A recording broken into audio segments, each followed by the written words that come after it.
I've been thinking a lot lately about AGAB terminology, and I've realized I wish it stayed a phrase and never became an acronym, because from the acronym it became a word. The actual acronym, like assigned male at birth, assigned female at birth, the actual phrase is really good because it both is a good descriptor of what happened to me, and it's a good critique of like the arbitrary system of gendering babies. And I say, Okay, so do you guys remember when J.K. Rowling said sex is real?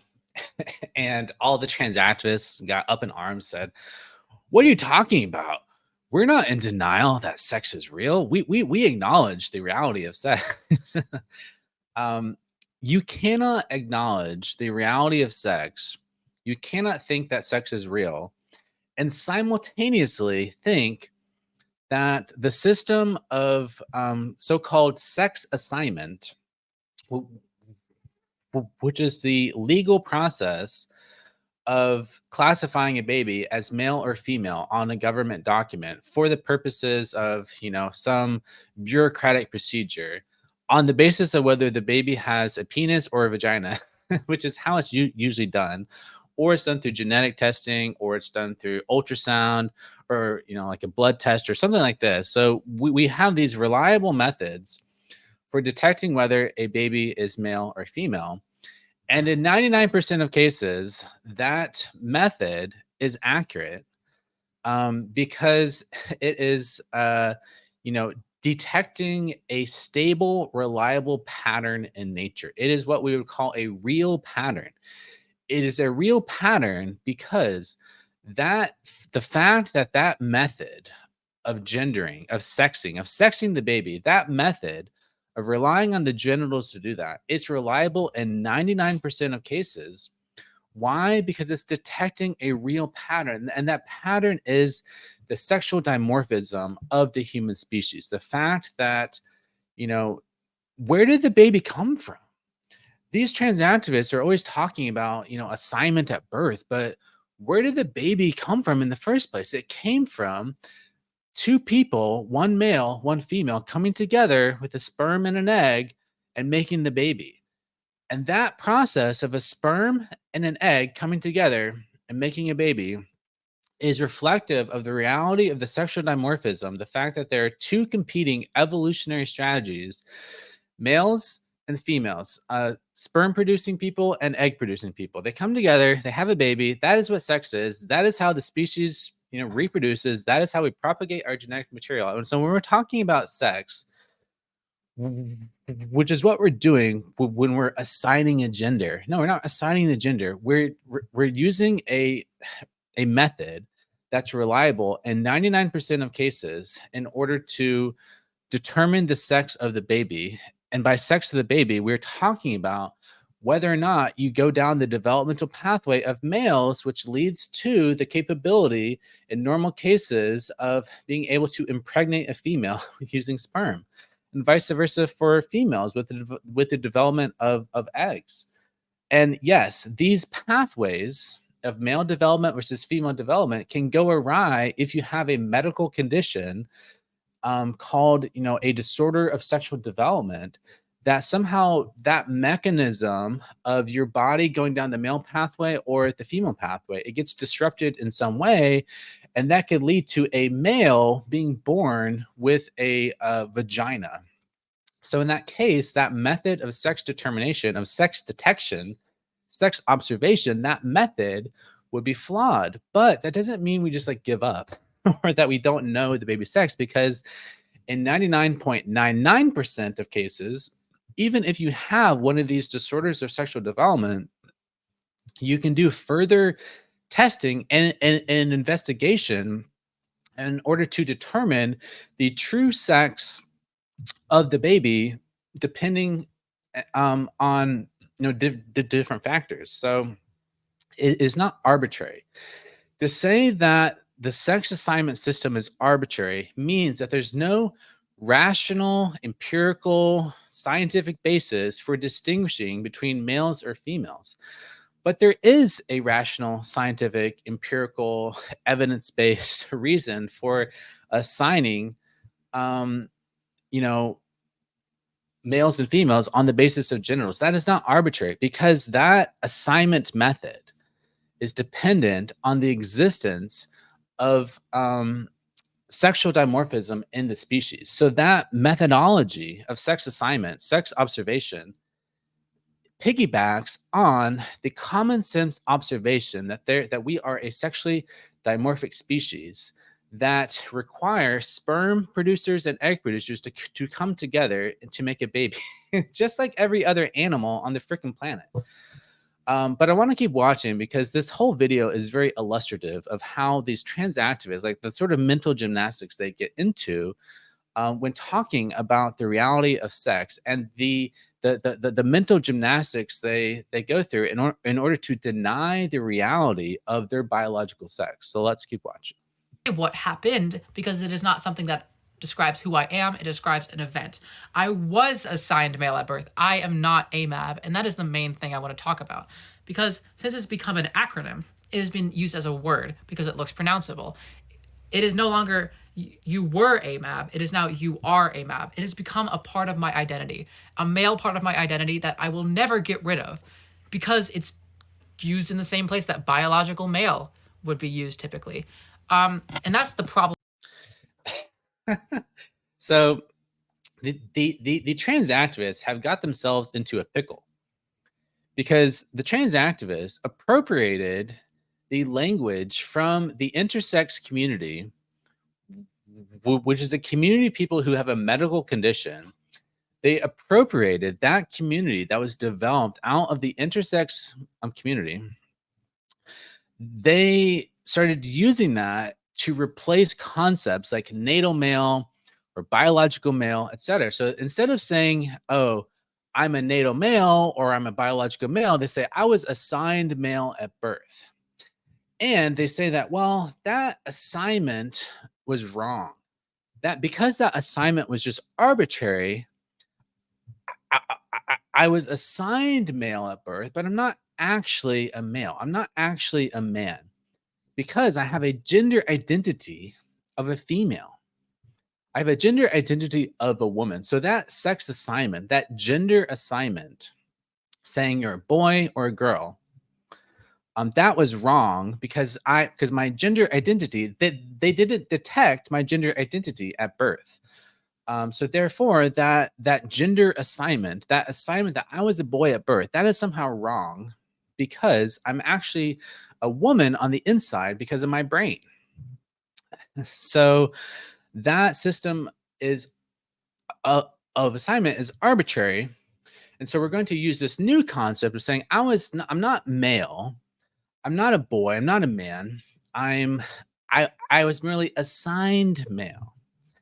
And because they don't like this concept of natal male or biological male, because it somehow correctly notices that in the realm of sexual dimorphism, you fall on the realm of the sexually dimorphic male side of things and not on the sexually dimorphic female side of things. But then the trans activists started, reifying this process such that they basically reinvented the sex binary because, let's say you're like a non-binary person.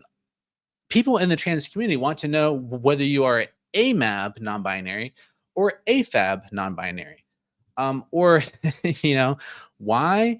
Because even trans people, despite their protest to the contrary, they are also interested in the sexual dimorphism of the species. Everyone is interested in the sexual dimorphism of the species because we have evolved instincts, we have evolved cognitive mechanisms that bias us towards being interested in learning the natal sex of someone. Why?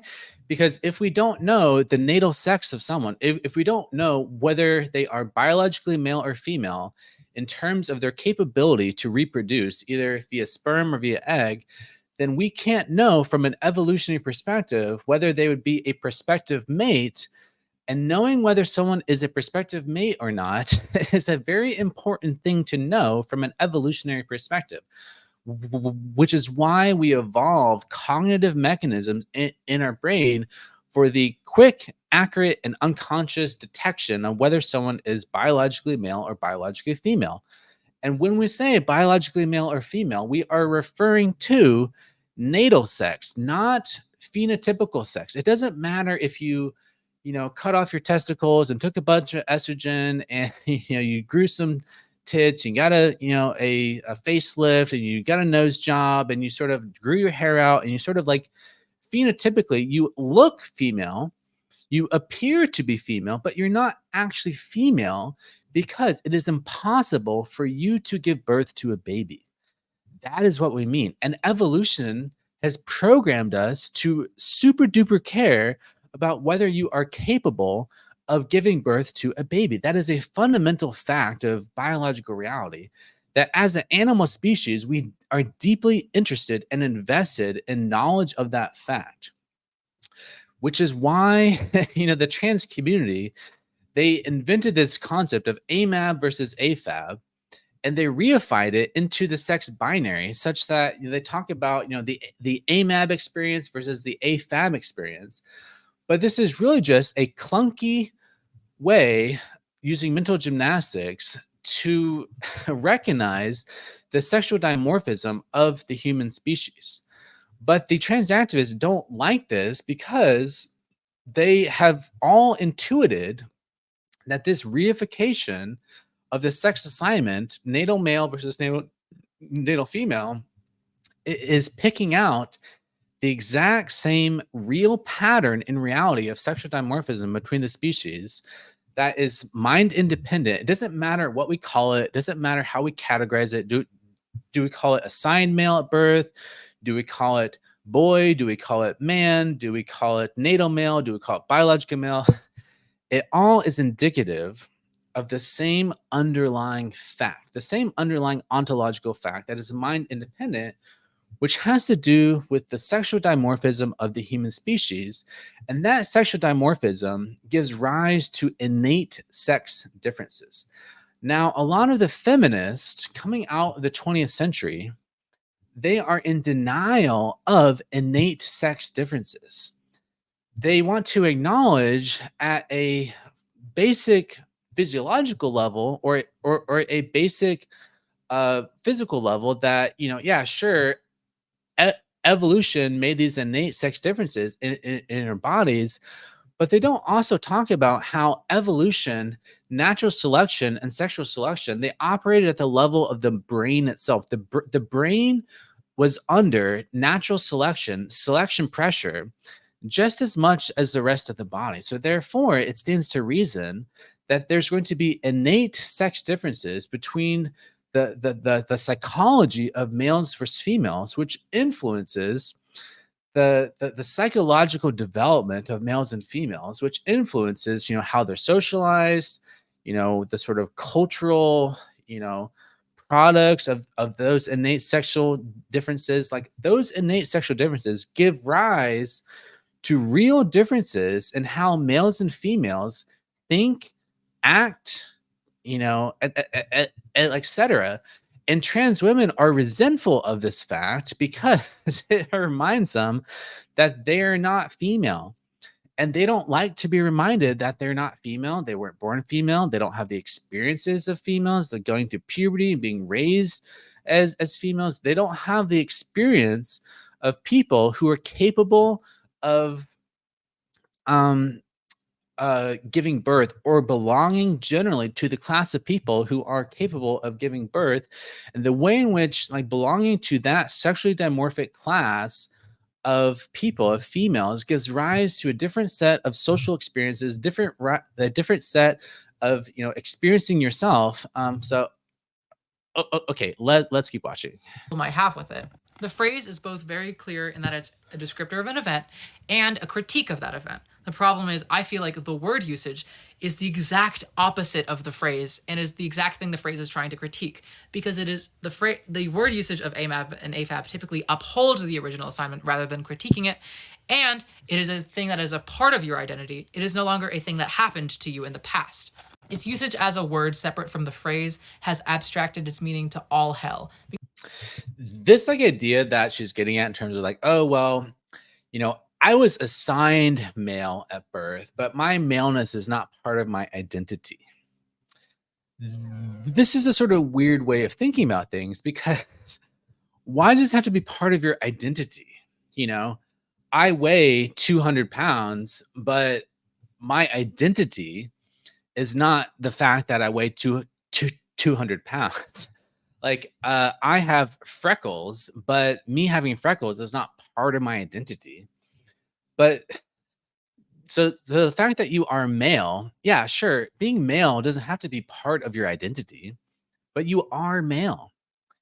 On every definition of male that is scientifically coherent and useful and pragmatic, um, that is applicable in the evolutionary sciences, e- e- every definition that connects us to like the animal kingdom and our evolved evolutionary history as a sexually dimorphic reproducing species, on every definition that counts, you are male. It doesn't matter if you resonate with that or you identify with that or don't identify with that or like acknowledge that. That doesn't change the objective, mind independent fact that you are male.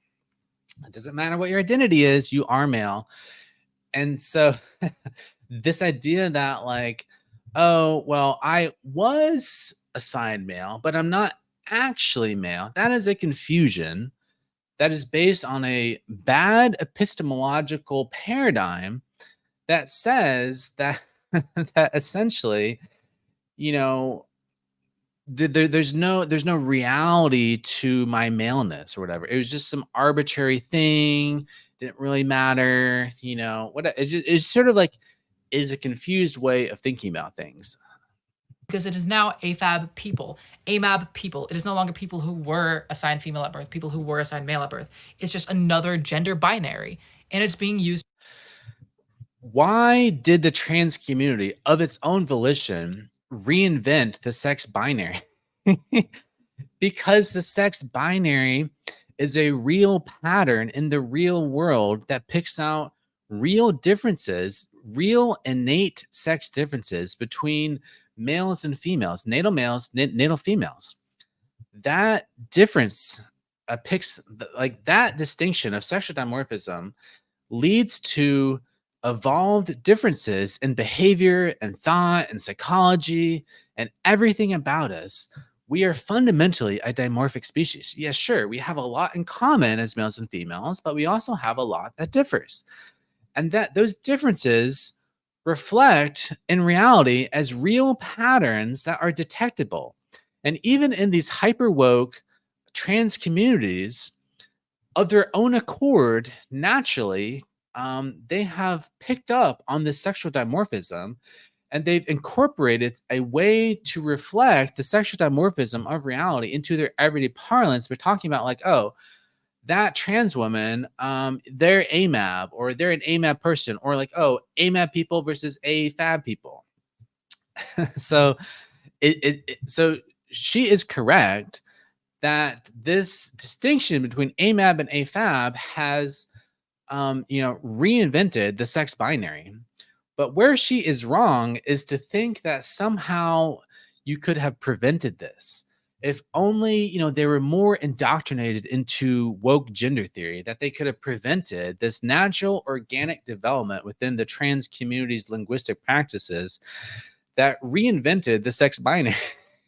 No, you're not going to prevent that because the human species naturally is very interested in the sexual dimorphism, and thus that distinction is always going to crop up in our linguistic practices. Doesn't matter what words you use to describe it, natal male or assigned male or biological male or whatever, man, boy, whatever. It all means the same thing. It all is referring to the same underlying sexual dimorphic reality, which is reflected in the innate sex differences that come about from the distinction between males and females. To binary, non-binary people. It's being used to call trans men not real men. It's being used to call us trans women not real women. And you're not real women. You are a male who identifies as a woman, which is not the same thing as a female who is female, born female, grew up female, has everything associated with being female that is critical to the very thing that defines females has to do with the reproductive evolved strategy of your reproductive capabilities. And the term woman historically as the linguistic term has been used in the past historically to pick out that distinction between males and females that was utilized in the exact same way that we're doing the sex assignment business. That was the whole purpose of the concept of man versus woman. The concept of man versus woman is exactly analogous to other linguistic distinctions we see when describing the rest of the animal kingdom. So we have this distinction between bulls and cows. Why did we come up with a linguistic distinction between a bull and a cow? Why not just call them all cows or something, or call them all bovines? No. We came up with the linguistic distinction between bull and cow precisely because, as a observant species with common sense, we notice that bulls act differently than cows. Males act differently than females. They engage in different behaviors. They look different. They act different. Their bodies are different. They reproduce differently. They play a different role in the reproductive process. Sperm versus egg. And so we came up with terms, bull versus cow, to pick out that real pattern of sexual dimorphism in reality. Now, the term man and woman was coined linguistically, pragmatically, for the exact same linguistic purpose that we use to pick out bull versus cow. It plays the exact same role, which is a utilization of language to pick out the real pattern of sexual dimorphism in the real world. That is what that term came from. So when we say that trans women are not real women because they were natal males or signed male at birth or whatever, it is because it is a violation of the linguistic purpose of the term man or woman in the first place. That is the reason. It's not because of transphobia or discrimination or hatred or bigotry. It's because humans care about reality. Humans care about sexual dimorphism. And no amount of mental gymnastics and philosophical mumbo jumbo and queer theory and reading Judith Butler and talking about social constructions and sex assignments and all this stuff, that is not going to change reality. Oops. And it's being used to call us trans women not real women. And my biggest problem with it overall is its use in casual conversation. Because now a lot of cisgender people, including cisgender queer people, are using it in a casual context, just as a way to say biological male, biological female. I made a previous 15-second rant video on this, and a lot of people in my comments have been saying, yes, hi, I'm a trans man, and I'm frequently called an AFAB in a casual context. Or, hi, I'm a trans woman, and I'm called an AMAB in a casual context. Why are you called AMAB or AFAB in a casual context? Because humans care about that distinction.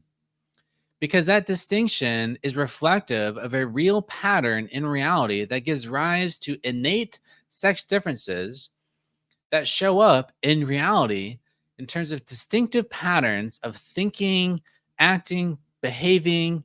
There's a reason why we can sort of tell whether someone is acting like a prototypical male or acting like a prototypical female.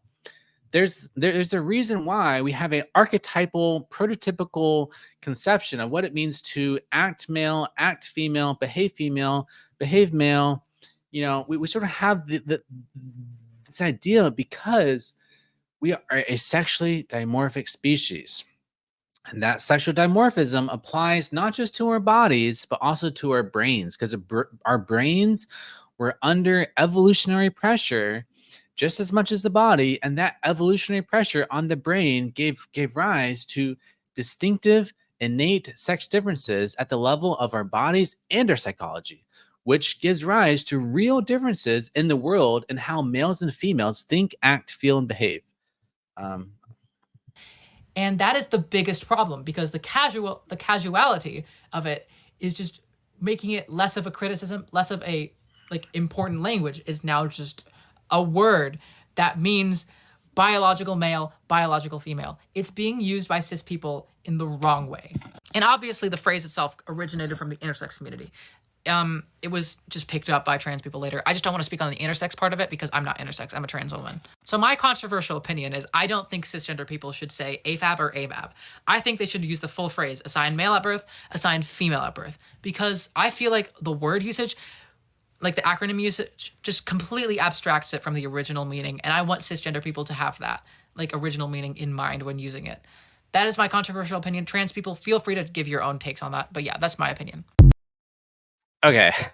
So hopefully this video was helpful in showing just a sort of like an insight into the confused mental gymnastics of trans activism.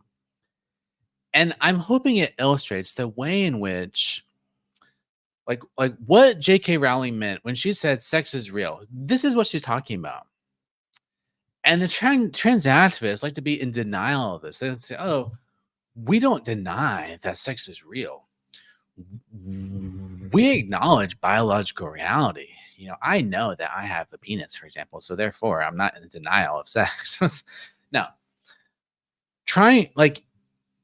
Anytime you get to a point in your belief system where you are thinking that the assignment or the detection or the observation of male versus female at birth is somehow arbitrary, that is when you are getting to the point of denying the reality of sex. Because when you say you're denying the reality of sex, you're saying that you're denying the empirical, rational, metaphysical basis for, well, it's not metaphysical technically, but you know, you know what I mean. I'm trying to get like it's real. It's mind independent. It doesn't matter what we call it. It is just like a real thing in reality.